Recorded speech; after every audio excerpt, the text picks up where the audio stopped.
Flasim tani për atë armikun e ëmbël që hyn në shtëpitë tona pa kuptuar. Bëhet fjalë për fruktozën, që padyshim gjendet tek frutat, tek lëngjet, tek pijet e meradh. Ku përfundon e mira e fruktozës tek frutat dhe ku nis e keqja e sheqerit? Altina, na shëndoshin fillimisht frutat? Se është meraki kryesisht i atyre që i konsumojnë shumë. Atëherë edhe një herë. Kjo është një disinformacion që është përhapur kryesisht nga kompanitë e prodhimit të mishit dhe nga bordit e prodhimit të mishit në botë, për të eliminuar pjesën e fruktës dhe për të konsumuar më tepër mishin. Dhe prandaj janë vutur shumë dieta sot vetëm konsumi mish. Kush person dhe kush individ, kush kompani dhe kush element, kush individ do flasi kundër frutave, nuk është në mbrojtje të shëndetit të popullatës. Sepse frutat janë nga ushqimet më komplekse dhe nga më të domosdoshme në dietën tonë. Janë kompensimi i keq i çdo çrregullimi dhe devijimeve që ne bëjmë gjatë ditës dhe një nga riparusët më të mirë të ADN-s. Frutat nuk të shëndoshin, sepse trupi jon nuk i trajton si të ëmbla apo si sheqer, por si një kompleksitet me mekanizma mbrojtës që e kërkon vetë trupi, organizmi dhe qelizat tona e kërkojnë. Pse nuk shëndoshin? E para, pra të nxjerrim disa argumente. E para, frutat kanë nivele të fibrave. Çfarë janë fibrat? Fibrat janë frenat natyrale të sheqerit, që mos prodhohet të shpërthej sheqeri, janë pikërisht fibrat. E dyta, niveli i sheqerit apo i fruktozës është i ulët tek një frut. Pra një frut mund të ketë afërsisht 5, 7, 10 gram fruktozë apo sheqera, po e them në përgjithshme. Një element tjetër është kur ne e fusim ushqimin, ai nuk shkon direkt në zor. Ai kalon në një proces tretje dhe përpunimi që nga stomaku deri nga zora e hollë, zor trash dhe pastaj shpërndahet në gjithë trupin. Pra fibra e ngadalson mineralet, vitaminat dhe nuk kemi një rritje të shpejtë të sheqerit në gjak. Pra nuk ka pikë të rritjes së insulinës. Dhe kjo bën që mos kemi depozitim të yndyrës dhe kjo si rrjedhimisht na nxjerr që ne mos kemi bipesh. Në ana tjetër tham që një frut ka afërsisht 90-97% ujë. Ka nivele shumë të larta të volumit dhe ka nivele shumë të ulta të kalorive. Pra kanë afërsisht, për shembull, një moll mund të ketë 60, 70, 80 kalori. Një moll, e madhe, po flas. Por vetëm një copë çokollatë që mund të marrë dikush ka më shumë se 200 kalori. Pra, le që kalorit nuk janë barabarta, pra sepse edhe kalorit nuk janë barabarta. Nga ana tjetër, kur ha fruta, ne e përtypim, aktivizojmë gjithë sistemin nervor, fillojnë fibrat dhe volumi i gjithë këtyre elementeve që tham kompleksiteteve, antioksidantëve, vitaminave, mineraleve që futen, pra zgjerimi i stomakut ton bëhet më i madh, trupi e merr këtë sinjal dhe fillon ngopjen, pra t'japi sinjalet e para të ngopjes, ndryshe nga që janë lëngjet e frutave apo që janë ushqimet që ne marrim nga sheqera edhe të tjerë. Ne ngatërojmë pjesën e fruktozës që vjen nga frutat, që vjen si paket me vitamina, minerale, polifonele, enzima, pra një paket biologjike në krahasim me ushqimin e përpunuar dhe fruktozën që vjen nga ushqimi i përpunuar, fruktozën që vjen nga lëngu i frutës. Frutat ndihmojnë në kontrollin e oreksit madje. Kur ti ha fruta, do hash më pak ushqime gjatë ditës, edhe të përpunuar, por dhe ushqime të tjera. Është stabilizuesi i sheqerit në gjak dhe ul urit ton, pra faktikisht merr pjesë direkt. Tani në qoftë se ne konsumojmë 15 fruta, 12 fruta në ditë, atëherë ky është një lloj problemi. Problemi i madh është lëngjet e frutave që nuk kanë nivelet e fibrave, shkojnë direkt në mërci duke goditur, smoothit e frutave në një farë mënyre kur i hedhim dhe mjalt, kur i hedhim dhe shtesa të tjera si hurma arabe, fiqe dhe element shtesë, apo konsumimi më shumë se 10 apo 15 frutave në ditë. Pra nuk është problemi i frutit, por teprica dhe forma e gabuar dhe disinformacion. Pra do të thotë, kjo që u thatë, pra fruktoza në vetvete mund të ndikojë te metabolizmi, mund të ndikojë tek mëlçia, por nëse ajo merret si lëng pa fibrat, këtë po thoni? Po. Ajo pra, shikoj, duhet të kuptojmë që fruktoza dallimi midis fruktozës natyrale dhe asaj që është e shtuar në produktet industriale, kemi shumë lloj, sepse shiko çfarë kemi të ndarë raportet. Kemi glukozën, që zakonisht është burimi kryesor i energjisë sonë për trupin, kemi fruktozën që gjendet tek frutat, kemi galaktozën që është zakonisht gjendet tek qumshi dhe kemi elemente të tjerë, për shembull të sheqerit me 2 molekula siç është sukroza, që në përgjithësi është sheqeri i bardhë i tavolinës apo të ëmbëlsira që ne konsumojmë, kemi laktozën që është përsëri është sheqeri i qumshit, laktoza, kemi dhe maltozën që e kemi të futur tek drithrat. Fruktoza është një lloj sheqeri që quhet monosaharid, është sheqeri thjesht faktikisht dhe gjendet natyrshëm te frutat. Ka shijen më të ëmbël se glukoza, metabolizohet kryesisht në mëlçi, ndërsa glukoza shkon në zor për të metabolizuar. Kjo shkon në mëlçi, por kush është dallimi midis natyrales dhe të shtuarës? Fruktoza natyrale në fruta ku konsumojmë frut vjen si një paket e ndërtuar, nuk vjen si një element, që do të thotë, edhe në rast se është e dëmshme, është si punë e kësaj. Marrim një lug ujë dhe a hedhim 10 litrave karburant. Gjë që është e pa llogaritshme për makinën. Por në rast se ne do t'i hedhim një lug ujë çdo ditë pa karburantin, atëherë kjo do jetë një lloj problemi për makinën. Pra, duhet kuptuar që fruktoza bën një përthithje më ngadaltë nëpërmjet fibrave që ka, nuk rrit insulinën, ka nivele të larta të vitaminave dhe antioksidantëve, polifenolëve që na duhen ne për të menaxhuar të gjitha sistemet fiziologjik dhe aspektit metabolik në trupin tonë. Pra, fruktoza e shtuar është pa fibra. Përthithet shumë shpejt, shkon direkt në mëlçi dhe krijon probleme të dhjamit mëlçi, shtimit të peshë, rezistencë ndaj insulinës dhe këtu fillon problemi real. Frutat janë të sigurta. Pra, një moll ka pak fruktozë, pra duhet dim. Ka më shumë fibra. Një pije ka më shumë se kanë jo vetëm fibra, por edhe elemente të tjera. Një pije që mund ta marrim mund të ketë 10 fruta më shumë. Ka 10 herë më shumë fruktozë se sa një lëngmoll i shtyllur ose një lëngmoll i marrit paketuar, mund të ketë 5 dhe 10 herë më tepër fruktozë se sa molla që ne marrim. Rreziku vjen nga sheqernat e shtuar, jo nga frutat e plota, sepse shikoni një gjë. Fruti ka 2, 3, 5 gram fruktozë. Në 100 gram, tani llogarisni hiqni 3 gram apo 5 gram dhe pjesën tjetër e ka ujë, e ka minerale, e ka vitamina, e ka antioksidant, të cilët veprojnë dhe trupi jon është i etur për t'i pasur. Pra, kjo është problemi kryesor. E kuptova. Argumentimi, nëse do më lejoni për fruktozën, argumentimi që thon disa që çon në sëmundje të mëlçisë yndyrore jo alkolike, ku konsumohet kjo, apo është një helm, apo është e dëmtuar, apo dëmton zorën e holl, apo është i dëmshëm për organizmin ton, jo, sepse është nga burimet kryesore të energjisë për trupin ton, për indet, muskujt dhe për gjithë sistemin ton.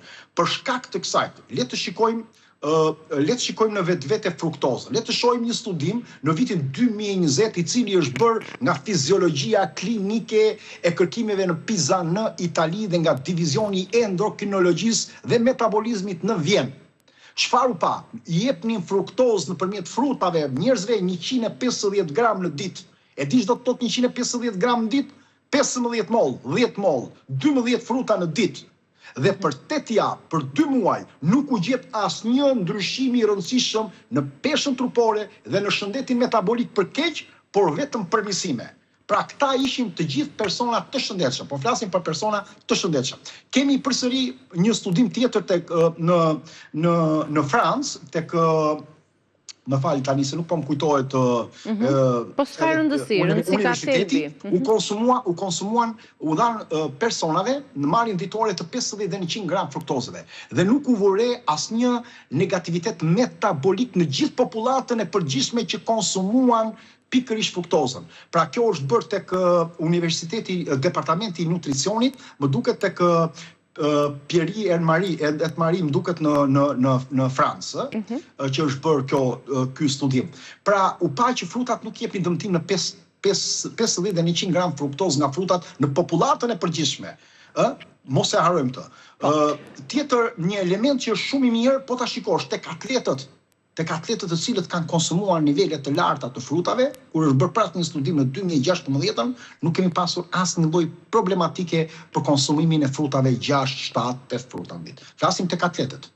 Po njerëzit normal sa fruta duhet të konsumojnë në ditë? Në ana tjetër, 3 deri në 5 fruta, këtu do dalë 3 deri në 5 fruta përmirësojnë shëndetin e përgjithshëm, nuk e them unë. Departamenti i ushqyerjes në Universitetin e Shkollës Publike të Harvardit në 2014 ndërmori një ulumtim të gjerë dhe pa që 3 dhe në 5 porcione frutash në ditë janë të detyrueshme të konsumohen. Dhe po ashtu, Departamenti i Epidemiologjisë dhe Biostatistikës në Shkollën e Shëndetit Publik në Universitetin Shangon në Shandong, duket në Kin, thotë që konsumimi përsëri, duke mbështetur këtë raport, 3, 5, 6 konsumime frutave në ditë nuk sjell asnjë lloj problemi. Pra konsumimi 50 dhe 100 gram fruktoze të marrë nga frutat gjithmonë. Qartë, por nëse për shembull ndër këto fruta më të preferuarat janë rushi për shembull që ka nivel të lartë sheqeri apo një frutë tjetër që ka më shumë sheqer se ju dini më mirë. Çfarë lidhje kishte e gjithë kjo, nuk e kuptoj. Rushi është ndërtuar i tillë që të ketë një tretje shumë herë më të mirë nga niveli antioksidantëve. Nuk e lën niveli antioksidantëve të shkojë te rushi për të krijuar problematikë në trup, se nuk po kuptohemi. Mirë, dakor, por nëse njerëzit konsumojnë shumë, prap nuk është se i bën dhe aq mirë nëse konsumojnë 1 kg rush në ditë. Shumë, kërquan shumë. Unë po ju them 150 gram janë bërë studimet, është maksimumi që kam parë studimet. Dhe gjithë do të thotë 150 gram do të thotë që të hash 1,5 kg rush në vakt. Si, nuk mund të hash dot. Është e vështirë të hash 150 gram. Apo jo, se ka njerëz që na kanë rrëfyer që kanë jetuar vetëm me fruta, kanë ngrënë vetëm fruta. O nderuar, më gjeni një person që konsumon 15 fruta në ditë. Unë po flas për 15 fruta në ditë, 12 fruta në ditë, për 10 fruta në ditë. Ju po thoni tani, po ka njerëz që konsumojnë shumë. Në ditë jo, po ka njerëz që kanë rrëfyer që ushqehen vetëm me fruta. Dhe nuk e kuptoj që si mund të ushqesh vetëm me fruta. Fruktarianët, ta janë fruktarianët. A keni parë që fruktarianët janë të shëndosh?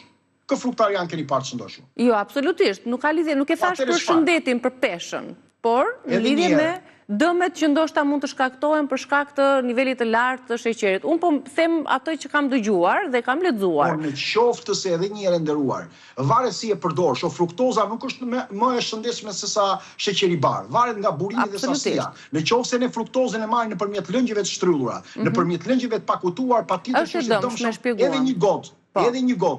Por në qoftë se ne marrim si një frut të paketuar që ka krijuar Zoti në pemë, Zoti po kishte krijuar lëngje në pemë, jo fruta.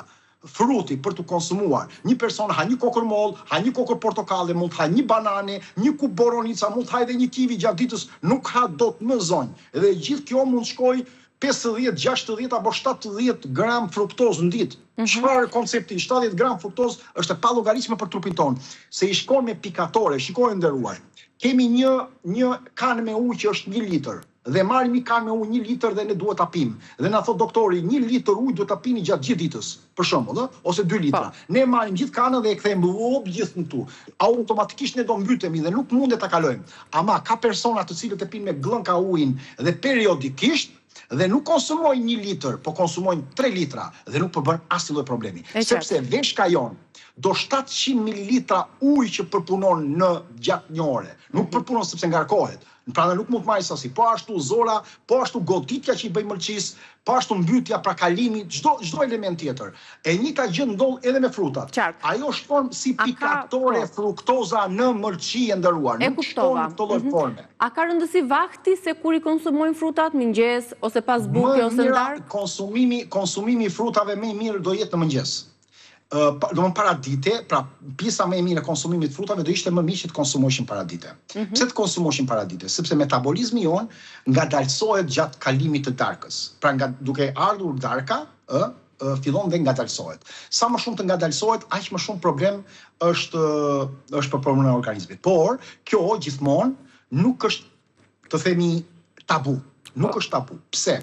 Sepse kjo varet nga personi që merret me aktivitet, nga mosha, nga problematikat e tij shëndetësore, pra varet nga shumë element, dhe mundet pas një stërvitje të gjatë që mund bëjmë pas dite, ai mund të konsumojë një pjatë të madhe me frutash.